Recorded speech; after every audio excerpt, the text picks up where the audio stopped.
Hello दोस्तों, मैं जितेंद्र पाटी लेकर आया हूँ आपके लिए एक और एजुकेशनल अपडेट।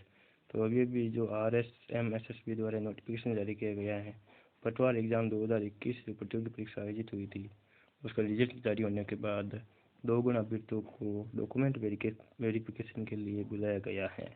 तो डॉक्यूमेंट वेरिफिकेशन आपका जो होने वाला है, उसकी क्या प्रक्रिया रहेगी, उसमें कौन कौन से डॉक्यूमेंट ज़रूरी है आपको, उसके बारे में इस नोटिफिकेशन में समझाया गया है। चलिए मैं बताता हूँ आपको नोटिफिकेशन। तो ये जो नोटिफिकेशन है वो जारी किया गया 15 तारीख को, 15/2/2022 को किया गया।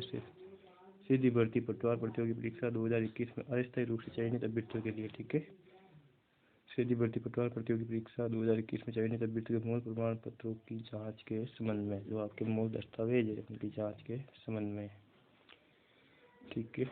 तो ये कब होने वाले, उक्त सूची के अनुसार मंडल द्वारा 21/2/2022 से शुरुआत कब होगी, 21/2/2022 से लेकर 31/3/2022 तक प्रातः 10:30 बजे से लेकर के शाम को 5 बजे तक निम्न मूल दस्तावेज के साथ अभ्यर्थी को स्वयं व्यक्ति से उपस्थित होना है, ठीक है।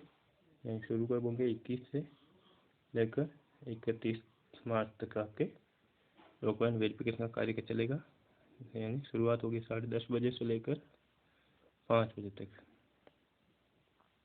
ठीक है। तो ये 5 बजे तक आपके चलने वाले हैं। अब इसमें आपको कौन कौन से डॉक्यूमेंट है जो वेरीफाई करवाने हैं, क्या क्या जरूरी चाहिए, वो आप इसमें देख सकते हैं। तो नंबर 1 पर एक कक्षा 10 का मूल प्रमाण पत्र, जिसमें जन्म दिनांक, अंकों व शब्दों को स्पष्ट रूप से अंकित होना चाहिए। आपकी डेट ऑफ बर्थ वेरीफाई करने के लिए कक्षा 10th का मूल प्रमाण पत्र, ठीक है, यानी अंक तालिका। वही कक्षा 10 से स्नातक की परीक्षाओं की मूल अंक तालिका, कक्षा 10 से लेकर के आपकी 10th 12th, ठीक है, first year, second year, final year, इन सब की जो मूल अंक तालिका है वो आपको वेरीफाई करवानी है। स्नातक की डिग्री या प्रोविजनल प्रमाण पत्र, यदि जिसने ग्रेजुएशन कंप्लीट कर ली है उसके पास डिग्री है, उनकी डिग्री नहीं है तो प्रोविजनल भी चलेगा। मूल निवास प्रमाण पत्र चलेगा। आवेदक का पहचान पत्र, जैसे आधार कार्ड है, वोटर ID है वो। यदि आवेदक का चयन उत्कृष्ट खिलाड़ी के कारण हुआ है तो उत्कृष्ट खिलाड़ी होने का प्रमाण पत्र। यदि आप स्टेट लेवल में खेल चुके हो और आप स्पोर्ट्स कोटे से हो तो उत्कृष्ट खिलाड़ी होने का जो सर्टिफिकेट है वो भी आपको लगेगा, ओरिजिनल। यदि आवेदक का चयन भूतपूर्व सैनिक के कारण हुआ है तो भूतपूर्व सैनिक होने का प्रमाण पत्र, ठीक है, PP ऑर्डर कॉपी। यदि आवेदक का चयन निःशक्त यानी फिजिकल हैंडीकैप के रूप में हुआ है, ठीक है, 40% या उससे अधिक का विकलांगता सर्टिफिकेट वो लगेगा, दिव्यांग का। यदि आवेदक विवाहित है तो विवाह का प्रमाण पत्र। विधवा परित्यक्ता होने पर विधवा का मृत्यु प्रमाण पत्र प्रतिका, ठीक है, वो सर्टिफिकेट भी आपको यहाँ देना है। विवाह होने के 3 पूर्व विवाह का प्रमाण पत्र भी प्रस्तुत करना पड़ेगा, ठीक है। फिर अगला है, यदि आवेदक का चयन अनुसूचित क्षेत्र में हुआ है यानी TSP एरिया में, ठीक है, तो TSP एरिया में मूल निवास प्रमाण पत्र लगेगा।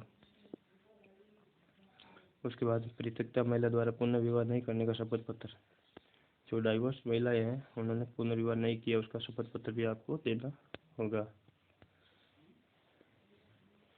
फिर उसके बाद में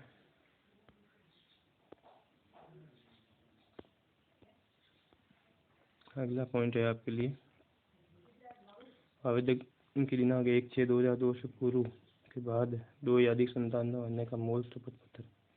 तो ये शपथ पत्र आपको सबको नोटरी से एक स्टाम्प पेपर पे लिखकर देना है, बनवा के देना है। यानी 1/6/2002 से पूर्व 2 से अधिक संतान न होने व मूल शपथ पत्र की प्रति। यदि आवेदक के 2 से अधिक संतान होने पर पत्र नहीं होगा, ठीक है। अभ्यर्थी के नाम, उपनाम, विवाह संबंधित तथा धूम्रपान एवं गुटखा सेवन न करने के संबंध में वचनबद्धता अंडरटेकिंग जिला आवंटन होने पर संबंधित जिला कलेक्टर के माध्यम से किया जाएगा। तो ये जो आपका ये आप जिला आवंटन होने के बाद में आपसे ये लिया जाएगा शपथ पत्र। फिर आपका SC ST अन्य पिछड़ा वर्ग EWS MBC का प्रमाण पत्र, वो भी सक्षम अधिकारी द्वारा जारी किया हुआ होना जरूरी, ओरिजिनल, ठीक है। अन्य पिछड़ा वर्ग का प्रमाण पत्र राज्य सरकार द्वारा निर्धारित प्रपत्र पर होना चाहिए, ठीक है। OBC का नियमानुसार सक्षम अधिकारी द्वारा ये प्रमाणित किया गया हो कि अपवर्जन का नियम इन पर लागू नहीं होता है, ठीक है। तो ये आप अपने देख सकते हैं अपनी कैटेगरी का। अन्य पिछड़े वर्ग का प्रमाण पत्र पिता की आय के आधार पर जारी किया होना चाहिए। आपके फादर की आय के आधार पर जारी होना चाहिए। पासपोर्ट साइज के फ़ोटो नवीनतम 2, ठीक है, इन 2 फोटो आपको ज़रूरी है। कंप्यूटर दक्षता के संबंध में RSAT या इसके समक्ष अन्य कोर्स जो राजस्थान कर्मचारी चयन बोर्ड जयपुर की विज्ञप्ति में वर्णित है वही मान्य होंगे। RSAT या उससे ऊपर के जो भी कंप्यूटर कोर्स है आपको पास होना जरूरी है। चरित्र संबंधी सत्यापन हेतु अटेस्टेशन फॉर्म में विस्तृत आवेदन पत्र में संलग्न है। जब आप वेबसाइट से विस्तृत आवेदन पत्र भरोगे तो उसमें आपको वो प्रिंट निकाल के भर के देना है, जो जिला आवंटित होने पर संबंधित जिला कलेक्टर द्वारा भरवाया जाएगा। सभी वर्ग के ऐसे अभ्यर्थी जिनके परिवार की वार्षिक आय 2.5 लाख रुपए से कम है तथा उन्होंने परीक्षा शुल्क 250 रुपये ही करवाए हैं, ऐसे अभ्यर्थी अपने परिवार की वार्षिक आय 2.5 लाख रुपए से कम होने का सक्षम अधिकारी द्वारा जारी आय प्रमाण पत्र प्रस्तुत करें। ठीक है, वो आपको जिस फॉर्म भरते टाइम यदि आपने 2.5 लाख से कम यस किया है तो अब आय प्रमाण पत्र बना के देना है। कोरोना महामारी के मद्देनजर उक्त दस्तावेज सत्यापन कार्यक्रम में शामिल होने वाले अभ्यर्थी कोरोना के संबंध में निर्धारित मापदंड के अनुसार दस्तावेज सत्यापन दिनांक से 72 घंटे पूर्व तथा कोरोना जांच रिपोर्ट आवश्यक रूप के साथ लेकर उपस्थित हुए। जब आप जांच कराने जा रहे हैं तो उसे 72 घंटे पूर्व की कोरोना की जांच रिपोर्ट आपको लेकर जानी है। जहाँ दिया गया है कि आपके डॉक्यूमेंट वेरिफिकेशन कहाँ गए। ठीक है, तो टोडरमल मार्ग सिविल लाइन अजमेर विकास प्राधिकरण कार्यालय के सामने अजमेर पात्रता की जाँच है तो उपस्थित होते समय निम्न बातों का विशेष रूप से ध्यान रखा आपको यहाँ पे उपस्थित होना है। ये एड्रेस आपको दे रखा डॉक्यूमेंट वेरीफाई करने के लिए। ठीक है, विस्तृत आवेदन पत्र से भरने से पूर्व चयन बोर्ड की जो मेन वेबसाइट है www.rsm.ssb.rajasthan.gov.in पर अंतिम चयन हेतु विस्तृत आवेदन परीक्षा पर्पज तक ये आपको कहाँ मिलेगा। आप जैसे ही वेबसाइट पर जाओगे कैंडिडेट कॉर्नर पर जाओगे वहाँ लिखोगे detailed security form scrutiny form वो आपको भरना है प्रिंट लेके। सीधी भर्ती पटवार परीक्षा 2021 के लिए को जारी विज्ञप्ति का ध्यानपूर्वक अध्ययन करना है। जो आपकी विज्ञप्ति जारी हुई उसको अध्ययन करते ही फॉर्म भरें। विस्तृत आवेदन 2 प्रतियों में अलग अलग लाना है। विस्तृत आवेदन की फोटो प्रति स्वीकार नहीं होगी। ठीक है, तो आपको 2 अलग अलग 2 सेट बनाने हैं। आपको 2 सेटों को दोनों को मूल रूप से ही भरना है। फोटो कॉपी आप मान्य नहीं होगी। ऐसे नहीं कि आपने एक भर दिया दूसरी उसकी फोटो कॉपी लगा दी। शैक्षणिक योग्यता आयु जाति आचरण विवाह खेल राष्ट्रीयता कंप्यूटर दक्षता मूल प्रमाण पत्र दस्तावेज स्वयं का पहचान पत्र आवश्यक रूप से साथ में लाए। ये जो जरूरी डॉक्यूमेंट आपको आवश्यक रूप से साथ में लाने हैं। सीधी भर्ती पटवार प्रतियोगी परीक्षा 2021 का ऑनलाइन आवेदन पत्र की हार्ड कॉपी भी 2 प्रतियां साथ में लाए। जो आपने ऑनलाइन आवेदन किया था उसकी हार्ड कॉपी की 2 प्रतियां साथ में लगानी है जिसमें आपने पटवार का फॉर्म भरा था। सीधी भर्ती पटवार प्रतियोगी परीक्षा 2021 परीक्षा प्रवेश पत्र जिस पर हाल का फोटो छपा किया गया उसकी प्रति साथ आपका जो एडमिट कार्ड है वो भी साथ में आपको ले जाना है, उसकी फोटो प्रति भी। ठीक है, उसके ऊपर फोटो भी चिपका हुआ होना चाहिए। विस्तृत आवेदन पत्र के साथ प्रमाण पत्रों एवं दस्तावेजों के स्वयं द्वारा प्रमाण प्रति संलग्न करें। जो भी आप फोटो कॉपी लगवा रहे हो विस्तृत आवेदन पत्र के साथ में जो भी प्रमाण पत्र है आपके सर्टिफिकेट उन सबकी फोटो कॉपियाँ सेल्फ अटेस्टेड होनी चाहिए, सब प्रमाणित। ठीक है, अभ्यर्थी विस्तृत आवेदन की एक प्रति के साथ 100 रुपये का पोस्टल ऑर्डर सचिव राजस्थान कर्मचारी चयन बोर्ड के नाम से जयपुर भुगतान योग्य हो संलग्न करना चाहिए। आपको पोस्टल ऑर्डर लगाना है 100 रुपये का।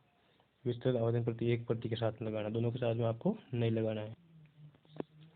फिर अंतिम चयन हेतु विस्तृत आवेदन पत्र है जो www.rsmssb.rajasthan.gov.in पर कैंडिडेट कॉर्नर से डिटेल्स स्क्रूटिनी फॉर्म भरना है तो अधिक के लिए आवश्यक निर्देश विस्तृत आवेदन का प्रारूप मई प्रपत्रों का चयन बोर्ड की वेबसाइट पर उपलब्ध है।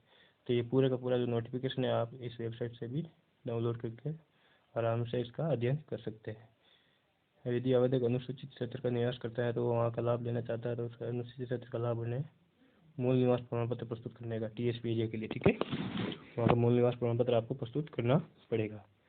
तो ये तो नोटिफिकेशन आप विस्तृत अध्ययन में कर सकते हैं स्वयं भी डाउनलोड करके साइट से। ठीक है, अब इसमें आपकी सूची दी गई है रोल नंबर की सूची। तो इस सूची में आप अपना रोल नंबर देख सकते हैं। ठीक है, कब हमारा कौन सी डेट को हमारा रोल नंबर इसमें अंतर्गत आता है और कौन से वार का आता है, तो इस अनुसार आप देख सकते हैं। ठीक है, तो इसमें बताया गया है कि उक्त परिणाम चयन बोर्ड द्वारा दिनांक 25/1 को घोषित किया जा चुका है और इस परीक्षा में अभ्यर्थी से गैर अनुसूचित क्षेत्र के 9,000 नॉन टीएसपी के 9,769 व अनुसूचित क्षेत्र के 1,577 कुल 11,339 अभ्यर्थियों को सफल घोषित किया गया है। ठीक है, तो आप भी देख सकते हैं आपने कितनी पोस्ट है और कितने गुना आपको बुलाए गए हैं। टाइम का ध्यान रखना, 10:30 से 5 बजे। अब आप देख सकते हैं पटवार गैर अनुसूचित क्षेत्र, ये NTSP है, नॉन TSP का। ठीक है, सोमवार को 21 तारीख को कौन कौन से रोल नंबरों की सूची है आप खुद अपने वेबसाइट से डाउनलोड करके अपने रोल नंबर चेक कर सकते हैं सूची में। ठीक है, इस प्रकार ये अलग अलग रोल नंबर की सूचियाँ अलग अलग डेट वाइज दी गई है। आप